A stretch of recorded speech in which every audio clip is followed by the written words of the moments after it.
Ele tentou ser pai, nada mais, nada menos, 7 vezes. Nós casamos, tivemos o sonho de multiplicar nossa família e nós tentamos por 7 vezes. Você montou um roteiro para você alcançar os seus objetivos. Montamos aqueles tópicos de vida, né? Vamos subir escadinha por escadinha. Nada do que nós programamos foi da forma que a gente queria. A vida de vocês saíram do roteiro? Totalmente. Nós nos casamos, os dois formados, e a gente tinha uma programação. E as coisas foram saindo do controle. Poucos, as coisas, ao invés de ir, elas foi se perdendo. Por um dado momento, a vida de vocês perderam totalmente a direção, saíram realmente do roteiro, né? Totalmente. E o ser humano, quando ele se depara com a sua impotência, pode ter certeza que ali é o início do fim dele, assim, o princípio da queda dele.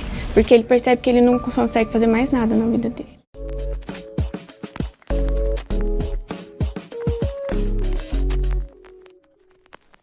Muito bem, está no ar o programa Sem Roteiro. E nós estamos aqui iniciando a nossa programação.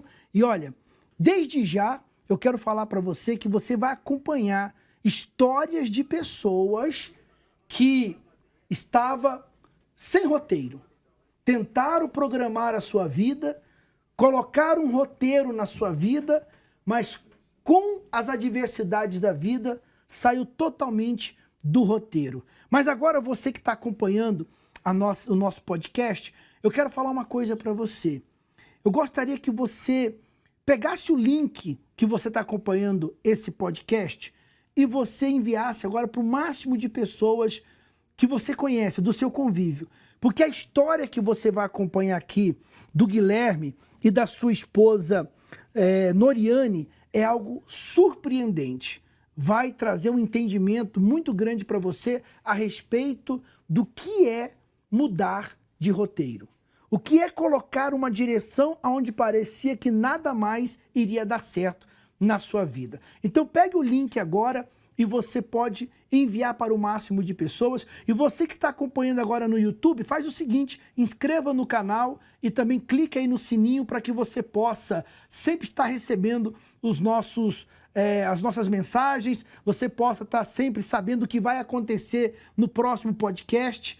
E eu tenho certeza que a história que você vai acompanhar aqui em cada programação será surpreendente, tá certo? Inclusive, nós estamos aqui com um copo com água e eu gostaria que você preparasse um copo com água também para a oração que nós vamos fazer no final da nossa participação aqui no nosso podcast, tá bom? E eu já quero apresentar, antes de apresentar aqui o Guilherme e apresentar a sua esposa Noriane, eu quero falar uma coisa para você.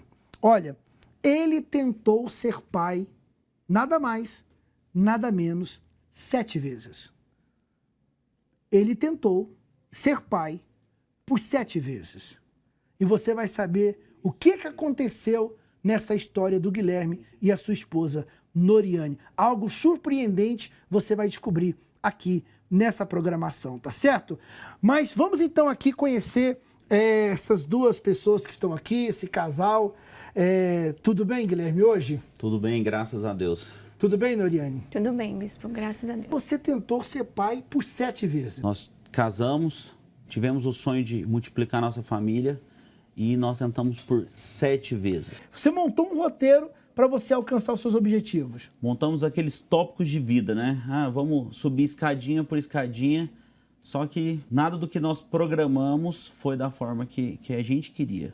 Você pode falar, Noriane, que a vida de vocês saíram do roteiro? Totalmente, porque nós nos casamos, os dois formados, e a gente tinha uma programação, né? Como um casal normal. A gente tinha uma programação de logo construir nossa família, ter nossos filhos, ter nossas empresas, e as coisas foram saindo do controle. Aos poucos, as coisas, ao invés de ir, elas foi se perdendo. Para você, como esposa e também candidata a mãe, ver o seu marido, ou vocês, né, por 7 vezes tentar e não conseguir ser pai, ser mãe, foi muito frustrante. Nos mostrava a nossa impotência. E o ser humano, quando ele se depara com a sua impotência, pode ter certeza que ali é o início do fim dele, assim, o princípio da queda dele. Porque ele percebe que ele não consegue fazer mais nada na vida dele. Nós vamos saber mais um pouco aqui da história do Guilherme e da Noriane, mas antes, vamos ao Povo Fala. Você vai acompanhar pessoas que falam sobre esse assunto. O que fazer diante de situações tão difíceis? Coloca aí, por favor.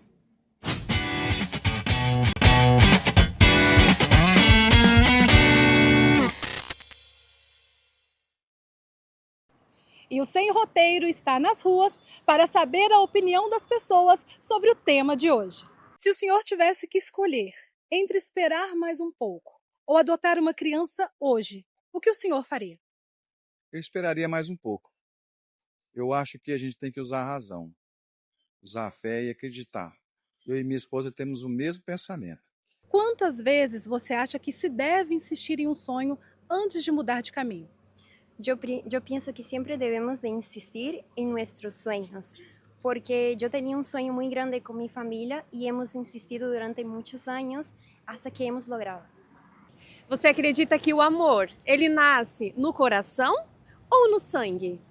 Eu acredito que o amor ele nasce no coração, porque o amor ele é racional. Então o amor para mim é uma escolha, você escolhe amar todos os dias. Você já viveu um momento em que a esperança foi a única coisa que te restou? Já tive que passar por isso porque eu tinha um problema de ovário policístico, meu esposo tinha um problema para poder gerar filhos, então eu tive que usar a minha esperança. Eu ainda engravidei, perdi meu filho com 3 meses, aí eu tive que usar a esperança para me poder conseguir conquistar aquilo que eu tanto sonhava, que era ter um filho. Você acha que o não de hoje, ele pode se tornar um sim muito maior amanhã? Às vezes, o não de hoje é para nos preparar para algo grandioso. Então, acredito que sim. Você acredita que ainda existem milagres nos dias de hoje? Sim, com certeza. Eu acho que nós temos 2 formas de ver a vida, como se ela fosse um milagre todos os dias ou um cotidiano. E eu sempre escolho viver um milagre todos os dias, eu creio sim.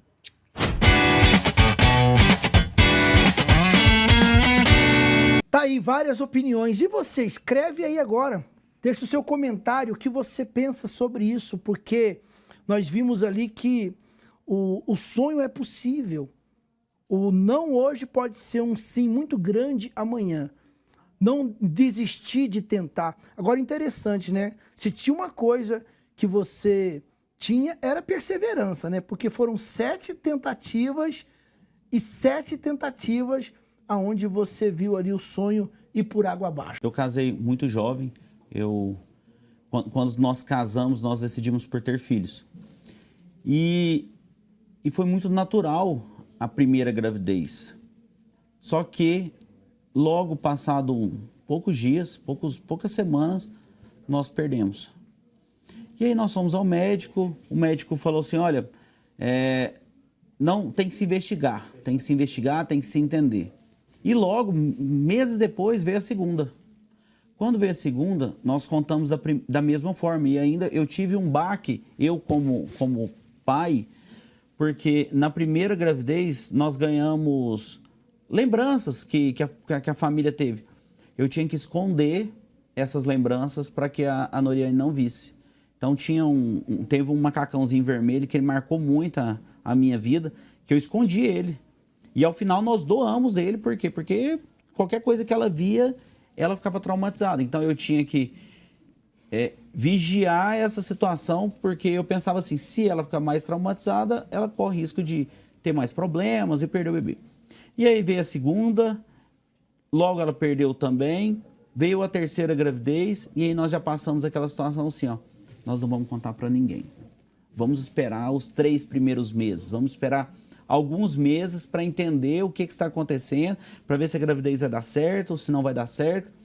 E aí a gente ia, ouvia o coraçãozinho da criança e passado alguns dias, parava. Aí veio a 4ª gravidez, Da mesma forma, a 5ª gravidez... Peraí, já está na 5ª gravidez.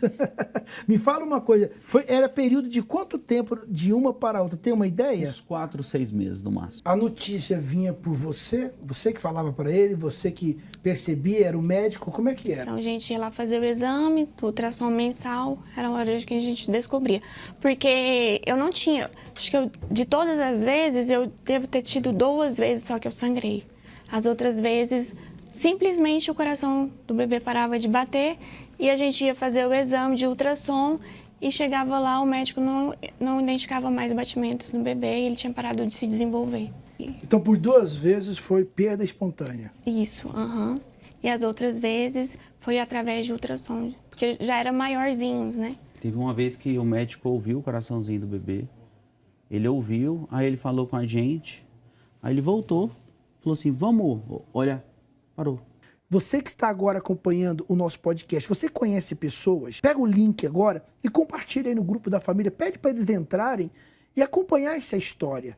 E como era o consolo? O que um falava para o outro? Um olhar para o outro?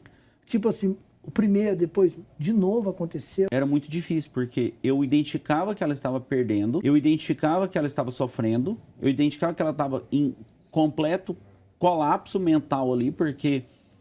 Eu ia conversar com ela, ela não queria nem conversar. Por quê? Porque na cabeça dela, a culpa era dela. Ela se fechava? Ela se fechava, ela se trancava, e não queria conversar. Você chegava a achar que não era mulher para ele? Eu chegava a achar, muitas vezes sim, que eu nunca ia poder dar um filho para ele. Imagina uma situação, você pensa assim, agora eu vou... Chegava ali 3 meses de gestação, você pensa assim, agora eu vou poder comprar a primeira roupinha. Porque eu aguardava até esse período, que é o que as pessoas falam que é... período perigoso de perder até o 3º mês. Então, eu aguardava até chegar o 3º mês para comprar qualquer coisa. Então, eu falava assim, agora eu vou poder comprar. Aí, eu ia no médico. Então, assim, eu planejava, chegava no dia da consulta. Eu tinha pânico da consulta. Você transmitia isso para ele também? Transmitia. Ele ficava também. Por mais que ele queria me transmitir o contrário, que ele queria me proteger, que ele queria ser o lado forte, mas eu sei que ele sofria. Eu sei que às vezes ele acordava, ficava ali preocupado no dia da ultrassom. Era dias que um dia antes da ultrassom era terrível pra gente. Mas eu olhava para ela assim e falava assim, é o corpo dela brigando contra o bebê. E tinha aquela coisa assim, a própria família da gente chegava e falava assim, e aí, não vai ter filho? Ou e aí, o que vai acontecendo? Por que você acha que tá morrendo? Porque às vezes a minha fertilidade era baixa, era ruim. Ah, então você tem que fazer tratamento. Ah, você tem que fazer isso. Então as pessoas iam ao Google, faziam um monte de diagnóstico pra gente, nos entregavam e falavam assim... Deve ser isso aqui. Deve ser isso aqui, faça isso aqui. Toma garrafada. Garrafadas e mais garrafadas entraram para dentro da minha casa. Vitaminas, médicos, vai em tal médico, vai em tal pessoa. Porque inclusive teve um médico aqui em Goiânia que é assim, famosíssimo, me encaminhou para uma psicóloga. Foi. Que ele falou assim, seu corpo, eu não encontro. Não tem justificativa. Não tem uma justificativa. Vai para essa psicóloga aqui, porque deve ser sua mente. Sua mente deve estar travada e deve estar travada e o seu corpo está recusando seu filho. Aí essa foi a teoria que ele me passou. Quer dizer, imagina uma mãe ouvir isso, né? Que o corpo está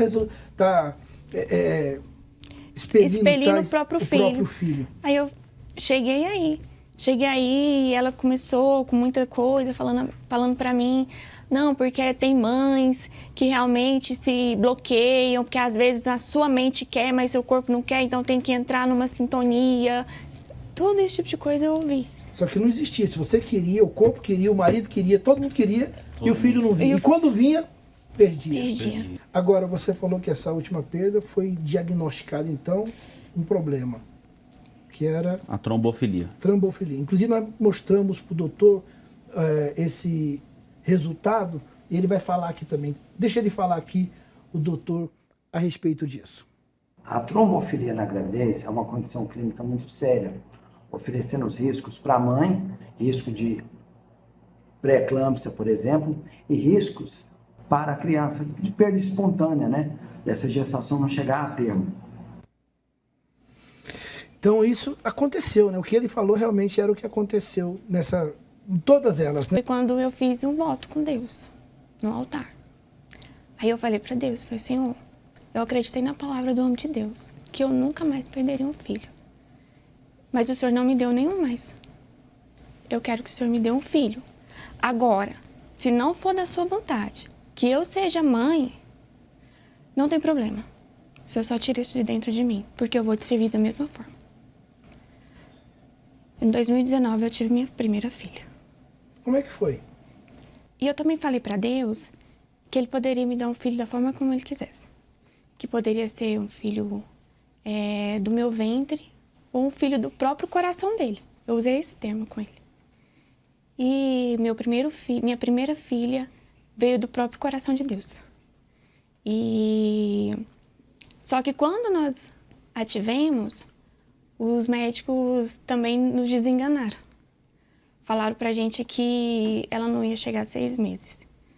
A médica chegou a falar pra gente assim, paizinho, não pega amor, que ela não vai viver. Ela não vai chegar a 6 meses. Quer dizer, então, que você fez um voto, veio um filho do coração, uma filha que surgiu para vocês, e quando vocês tomaram posse daquela filha do coração, ela tinha um problema de saúde. Tinha, ela nasceu só com meio coração. Ela nasceu com uma cardiopatia congênita grave, que para a medicina é irreversível, né? E que se ela não, que provavelmente ela não chegaria aos 6 meses. 6 meses. 6 meses. Foi o diagnóstico médico. Foi. Quer dizer, 7 perdas espontâneas do ventre. Uhum. Quando tem uma filha do coração, o diagnóstico é você não vai ficar com ela. É. Quer dizer, qual era o seu pensamento naquele momento, pai, mãe, de ouvir mais uma palavra negativa diante de tudo que vocês tinham enfrentado já? Só que agora eu tinha a palavra dentro de mim. Eu tinha a palavra que eu não ia perder. Ah, vocês conseguiram rebater então aquela palavra negativa? Sim. Quando a médica me falou isso, ela falou assim, ela não vai chegar a 6 meses.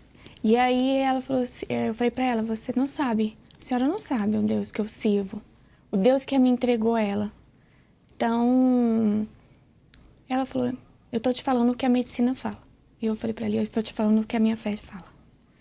E ela deu alta e a gente foi embora. Na verdade, eu fiz um pedido antes pra ela. Eu falei pra ela, falei assim, a senhora com esse pensamento, a senhora só me faz um favor. Pedi pra ela e pra dona do hospital. A senhora troca o médico, a senhora não trisca mais o meu médico. Porque com a sua fé... A senhora não trisca mais na minha criança. Não trisca mais na minha criança. Porque com a sua fé, com o seu pensamento, a senhora não vai ser médica dela. Eu não aceito que a sua palavra entre nela. Porque a minha filha vai ser curada. Nós começamos a estudar porque a taxa de mortalidade em Goiás era de 95%. No caso dela? No caso dela. Enquanto que nós achamos um tratamento em São Paulo que o risco era menor do que 5%, era o mesmo risco de uma cirurgia de dente. E aí nós fomos.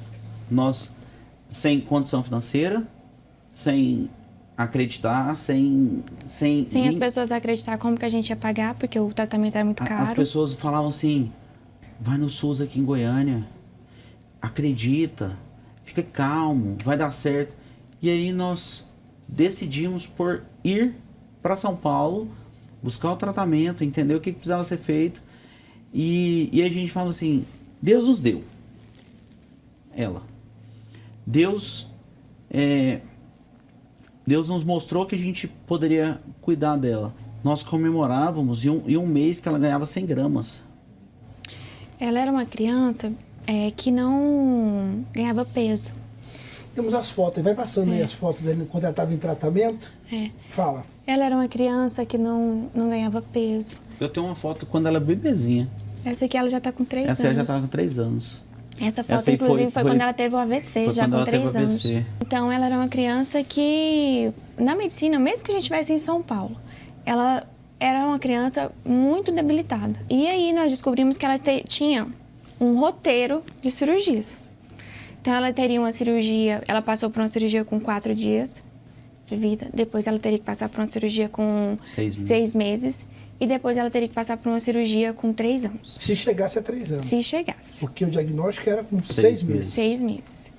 Então, nós chegamos com 6 meses, para já frustrar, né, o que os médicos falaram, ela chegou 6 meses bem. E sempre trazendo ela para o altar, sempre apresentando ela. E com 6 meses, nós fomos fazer a primeira cirurgia. Só uma observação. Nesses primeiros 6 meses de vida dela, eu falo que Deus nos conectou com Ele por meio da nossa filha. Pelo menos a mim, que eu não tinha uma experiência real com Deus.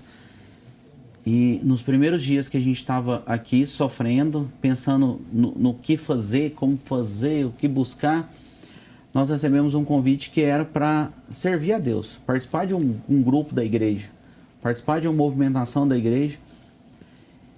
E a gente estava tão decidido em agir com Deus, para que Deus agisse conosco, que o pastor nos chamou e eu olhei para ela e falei assim, vamos.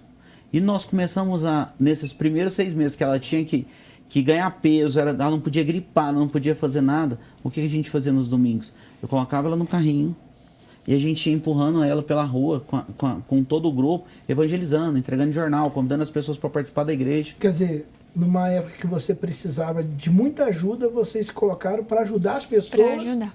Independente do que você estava enfrentando ali. Ninguém sabia o que você estava enfrentando, mas você estava estendendo a mão para ajudar as pessoas. E as pessoas, não as pessoas de fora, as pessoas dentro da nossa família, viraram pra gente e falaram assim, vocês são doidos. Vocês são doidos. Vocês são doidos, vocês vão machucar ela, vocês vão fazer com que ela adoeça, vocês vão isso, vocês vão aquilo. Ela tem uma imunidade baixa. Ela tem uma imunidade baixa. Como vocês vão para a igreja todo domingo, toda quarta, toda sexta? Para que vocês estão fazendo isso? E nós decidimos por agir a fé. Porque a gente falava assim, ela é filha do altar. Se eu tirasse ela daqui, eu estava tirando ela da casa do pai dela. Eu até me emociono. É porque assim, o que a gente teve a ideia foi assim, ela é do altar. Então ela tem que servir o altar.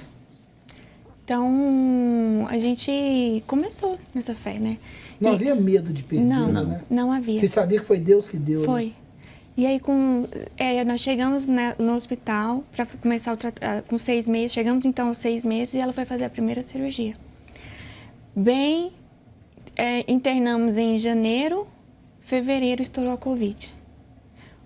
Ela já tinha passado pela cirurgia, os médicos deram alta.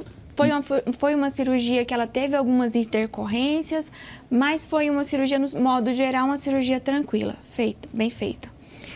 Quando estourou a pandemia, os médicos lá em São Paulo virou pra gente assim, falou pra ele, vai lá, abastece o carro, vem cá, busca elas, sai de São Paulo, não vira nem pra trás, porque ela não pode pegar Covid. Ele falou assim, eu só preciso que você abasteça o seu carro, vem aqui, pega as 2 e vai embora. Não olha para São Paulo, não para em São Paulo, não abra vidro em semáforo, vai embora, saia de São Paulo. Se for mexer com alguma coisa, faz em Minas Gerais, saia do estado de São Paulo. A gente não sabe o que está acontecendo. E nós viemos embora. Chegamos aqui, o mundo fechou. Tudo fechou. Nada, a gente não conseguia fazer nada, a gente não conseguia... Lockdown, né? Lockdown total. E naquele momento nós decidimos uma coisa. Nós não íamos deixar de ir à igreja. A gente vinha à igreja, a gente estava quartas, domingos na igreja, nós continuamos evangelizando. As pessoas falavam assim, nós precisamos de cesta básica. A gente ia com a nossa filha entregar a cesta básica. A Noriane ficava a maior parte do tempo em casa, eu continuei trabalhando. E naquele momento todo de pandemia, eu brinco que foi uma das maiores ascensões da minha vida. Assim, da minha vida profissional. Deus operou milagres, por quê? Porque nós voltamos, a cirurgia dela foi uma cirurgia muito cara, e nós tivemos que honrar o final da cirurgia. Então nós voltamos sem dinheiro, sem muita coisa que se fazer, porque estava o mundo fechado, e nós só tínhamos uma decisão, agir com Deus. A fé em alta. A fé em alta. Então a gente estava transbordando o Espírito Santo. Eu lembro que um dia, em casa, o Bispo Júlio estava falando sobre proclamadores do telhado, na época, né? E aí eu lembro que eu respondi o Instagram com ele e ele me respondeu. Eu contei um pouco do que aconteceu e ele me respondeu. E ele falou assim, continua sendo uma proclamadora, porque Deus vai honrar vocês. E realmente aconteceu. E aí houve a sessão econômica. Sua filha chegou a passar por outra cirurgia? Aí ela passou para uma terceira cirurgia. A terceira cirurgia aos 3 anos de idade. Nós fomos para fazer a cirurgia com tudo organizado. Nós criamos um roteiro. Qual que era o nosso roteiro? A cirurgia da nossa filha. E ponto. Nós não tínhamos outro roteiro, a gente não tinha outra expectativa. Tudo que a gente fazia era para a cirurgia da nossa filha. A Noriane cortou o cabelo esperando a cirurgia da nossa filha, para ficar mais fácil de mobilidade. Nós trabalhamos para a cirurgia da nossa filha. Aí um dia ela chega para mim e fala assim, Guilherme, eu tô grávida. Tinha passado quanto tempo da 7ª gravidez? Tinha passado, a 7ª foi em 2017, essa foi em 2019, 5 anos. 5 anos que você não tinha ficado grávida. 2021. Eu nasci em 2022, 4 anos. 4 anos você não tinha ficado grávida. Não. E a criança já com a filha do coração com 3 anos, preparando para a terceira cirurgia. Sim. E de repente, então, uma nova história surge. Uma nova história surge. E aí, todo mundo falou assim, meu Deus. E agora? Eu escutei isso, e agora? Porque você vai levar sua filha para operar, mas e se você perder? Como você vai ficar? Porque a palavra negativa sempre vem, Sempre vem. Era constante, assim. E se ela entrar em depressão? Como As é que ela pessoas vai falavam cuidar? para mim, e se ela entrar em depressão, como que ela vai cuidar? Da onde? Guilherme, vocês foram irresponsáveis. Por que vocês foram ter outro filho? Só que a Noriane, ela teve uma conversa com Deus. Deus falou com ela. Falou assim, olha, eu te dei o que era meu. Agora eu vou te dar o que é seu. Então eu falei para ela, nós vamos procurar a melhor médica. Nós vamos procurar o que fosse melhor. E a pediatra da nossa filha estava grávida. E ela falou assim, olha, procura essa pediatra, conversa com ela. Essa ginecologista, conversa com ela, porque ela é muito tranquila, ela vai te ajudar. E aí a gente foi para fazer o exame. E a Noriane já sentou e falou assim, doutor, eu tenho trombofilia. E aí a doutora pegou e falou assim, então vamos investigar hoje, porque se você tiver, você vai ter que tomar uma injeção. Essa injeção custa R$1.000 e tantos por semana. Mas eu tinha, assim, de injeção que eu tomava para segurar essas outras cirurgias, eu devo ter tomado mais de 1.000. 1.000 injeções? Uhum. Eu tinha uma caixa. Do lado da cama. Caixa, assim, do lado da cama, que era cheia. Olha só, 1.000 injeções. O sonho dela era que quando a criança nascesse, tirar uma foto, assim, falar assim, olha, você veio por causa das injeções e colocar As injeções da cura. As injeções da cura. Enquanto que Deus estava curando ela. Tinha muitas mães de grupos que eu participava que fazia isso. Eu falei, um dia eu também vou fazer. E aí, um certo dia, aqui na igreja, eu recebi um entendimento. Eu falei, isso não é certo, eu não vou guardar isso. Isso aqui é maldição. E aí, eu trouxe na igreja e aí entreguei no altar. Foi um dos momentos que parte da minha libertação. Quer dizer, para provar que realmente a criança não viria pela injeção. Não viria. Quem ia segurar a criança não era a injeção. Justamente. Não era. E aí a médica fez todos os exames, ela chegou para a Noriane e falou assim, você nunca teve essa doença. Você não tem um resquício dessa doença. A sua gravidez vai ser completamente normal. E aí nós contamos para todo mundo, e foi aquela situação, todo mundo assim. Meu Deus. E foi uma gravidez tão assim... Tranquila, bispo, porque ela trabalhou até o último dia de dar à luz. Ela chegou em casa, eu lembro que assim, ela falou assim, nossa, eu tô com mal-estar, tô com o corpo cansado. Não, fica quieta, dá uma descansada. Aí ela acordou 10 horas da noite e me cutucou assim, Guilherme. Falei, o que foi? A bolsa rompeu. A minha bolsa rompeu. Numa tranquilidade, bispo. Porque eu falava assim, meu Deus do céu, eu preciso sair daqui, o que eu tenho que fazer? O que eu tenho que pegar? O que eu tenho que levar? Tanto que ele esqueceu a bolsa da maternidade. Eu estava com tudo pronto assim na minha cabeça e naquele momento, zerou. Eu não sabia o que eu tinha que fazer. Eu só coloquei ela no carro, saí correndo, peguei minha filha, coloquei no carro, liguei para minha irmã e nós chegamos no hospital. O sonho dela era que fosse parto normal. Aí a médica, nossa, mas se fosse parto normal, tem que fazer isso, tem que ver, isso aqui. Vamos fazer uma análise da criança. Aí ela olha, meu filho está sentado. Não, numa paz, numa tranquilidade na barriga lá.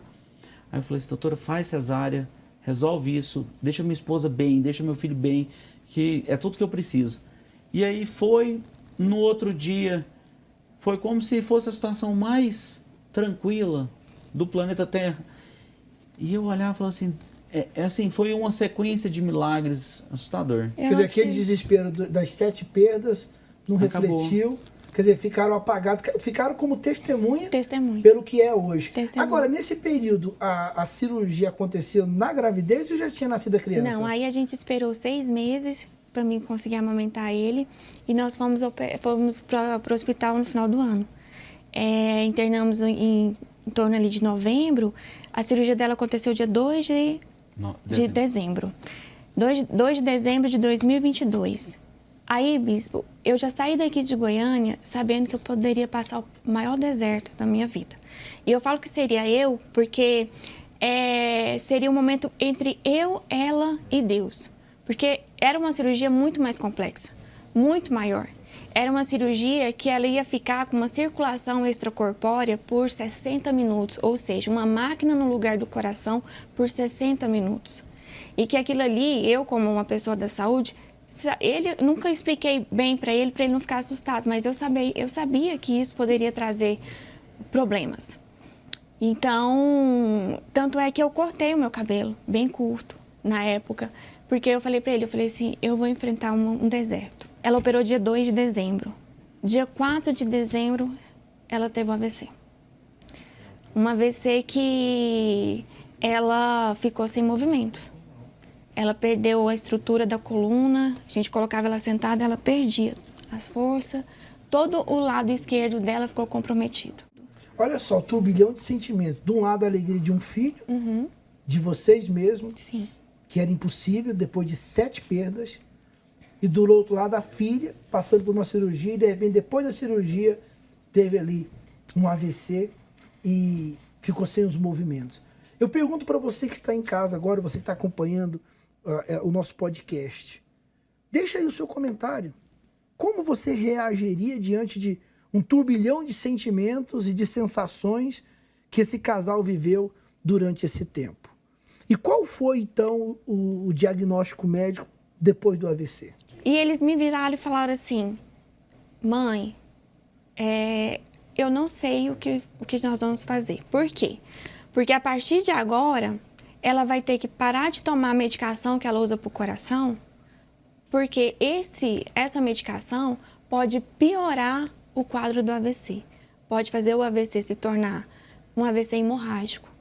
Então, a gente vai ter que tirar essa medicação. E aí aconteceu, o médico virar para mim e falar assim, olha mãe, o trombo foi embora, mas a medicação ela não pode tomar.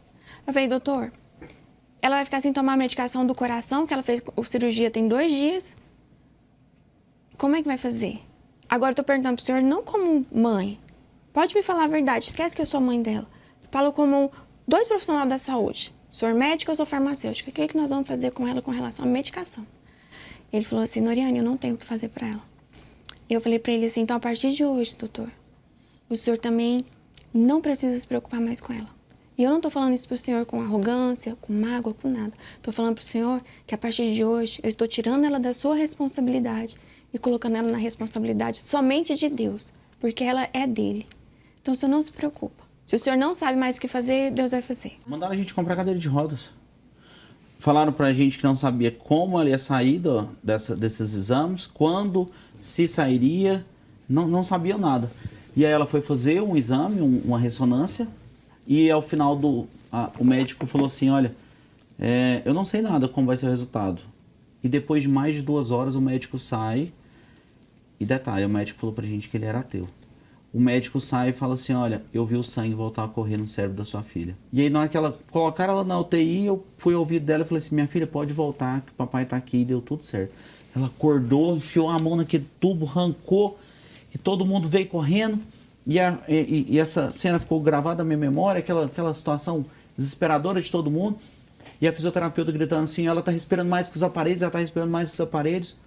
E ali a gente viu que Deus estava operando um milagre sequencial na vida dela. Outro dia eu fui diagnosticado com Covid. Ou seja, a minha filha tinha acabado de passar por isso tudo, eu diagnosticado com Covid, aí a gente entrou num colapso de novo, todo mundo. Só que era Deus operando mais um milagre. Por quê? Minha filha ficava muito nervosa dentro da UTI normal. Com o meu diagnóstico do Covid, eles levaram a minha filha para o isolamento com a Noriane e uma enfermeira. Ou seja, a temperatura melhorou, o barulho acabou, o tumulto acabou, a minha filha conseguiu dormir, ela conseguia comer, ela conseguia se mexer, ela foi conseguindo se evoluir. Agora, Resultado, só 13 dias ela sentou e 23 dias ela andou. Esse foi o último dia. Quando a gente recebeu alta. Falaram que a gente ia sair com ela na cadeira de rodas.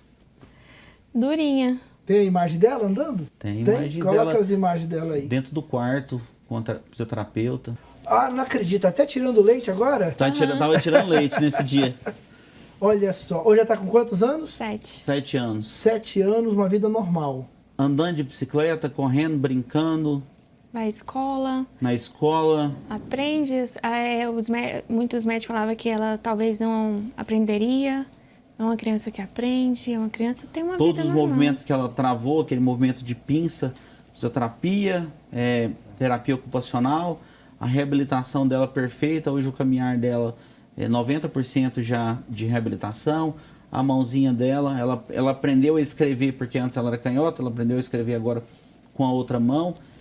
Mas fala normal, visão normal, um olfato que, se ela chegar no ambiente, ela sentir um cheiro diferente, ela identifica. Uma memória assustadora. A menina chama? Maria. Maria e o menino? João. João, Maria e João. Tá aí. A filha do coração e o filho de vocês mesmos, filho biológico. Deus, então, escreveu a vida de vocês. Vocês nunca imaginariam, em tempo algum, que a vida de vocês teria esse roteiro. Já passado tudo isso, eu falei, Guilherme, se lá em 2014, quando a gente casou, alguém chegasse e sentasse, a gente falava assim, se Deus sentasse lá e contasse pra gente, vocês vão passar por isso, eu ia falar, não, é mentira. Não ia acreditar. Não ia acreditar. Uma vida sem roteiro e agora uma história totalmente transformada. Deus deu a direção, hoje uma vida abençoada. Tá aí a história do Guilherme, da Noriane, dos 2 filhos. Você acompanhou essa história magnífica aqui no podcast Sem Roteiro. Um dia sem direção, um dia sem roteiro, um dia tudo perdido, 7 tentativas frustradas, 7 perdas marcantes e hoje uma vida honrada, uma vida transformada através do poder da fé. Hoje ele é um servo de Deus, serve a Deus aqui na igreja, ajudando as pessoas, ajudando os menores, adolescentes, jovens. Hoje é um casal que está aqui testemunhando o poder de Deus. Se você quer saber como alcançar o milagre, esteja conosco aqui na Universal. Em Goiânia, o templo maior é a Igreja Universal do Reino de Deus, Avenida Goiás, 1449, no centro de Goiânia. Mas você pode procurar a Universal mais próxima de você através do site que aparece aí agora, universal.org/localizar. Agora, vamos fazer uma oração. É momento de falarmos com Deus. Senhor, nosso Deus e nosso Pai, quantas pessoas que estão agora acompanhando esse podcast, meu Pai, e com a vida totalmente igual ou semelhante à do Guilherme e da Noriane. Que história, meu Pai. Muitas perdas, muita dor, muito sofrimento, momentos aqui que as lágrimas vieram porque só eles sabem o que eles enfrentaram, mas por outro lado a alegria de confiar num Deus vivo e hoje ter a sua vida transformada. Hoje tem aí a Maria cheia de vida, com 7 anos, o João cheio de vida e uma vida transformada. Uma família realmente que teve o roteiro escrito pelo Senhor. A direção veio do céu e por isso eles estão aqui hoje contando, meu Pai, esse testemunho. Meu Deus, eu não sei o que essa pessoa está enfrentando, passando ou vivenciando, mas eu sei que se ela tomar uma atitude de fé e chegar até o altar como eles chegaram e crer na palavra que vem do altar, não importa o problema dele, por mais impossível que seja, o Senhor é o Deus dos impossíveis. Então consagra esta água, quando ela beber desta água, ela receba a vida em nome de Jesus. E o que crê, diga graças a Deus. Amém. Beba da água e receba a paz aí agora. Olha só, nós estamos chegando aos momentos finais aqui do nosso podcast. Pega o link, compartilhe aí no grupo da família, peçam para eles assistir, que eles vão ter aí informações de como o milagre acontece na vida da pessoa. Mas não acabou não. Antes de você sair daqui do podcast, acompanhe a história da próxima semana, a próxima quinta-feira, ao meio-dia, você vai acompanhar essa história fascinante que você vai acompanhar agora. Eu fico por aqui, que Deus abençoe a todos. Eu mandei fazer o meu rosto em forma de demônio. Eu comi do lixo, dormi embaixo da ponte, fora o uso de substâncias. Eu sabia que a minha alma ia para o inferno.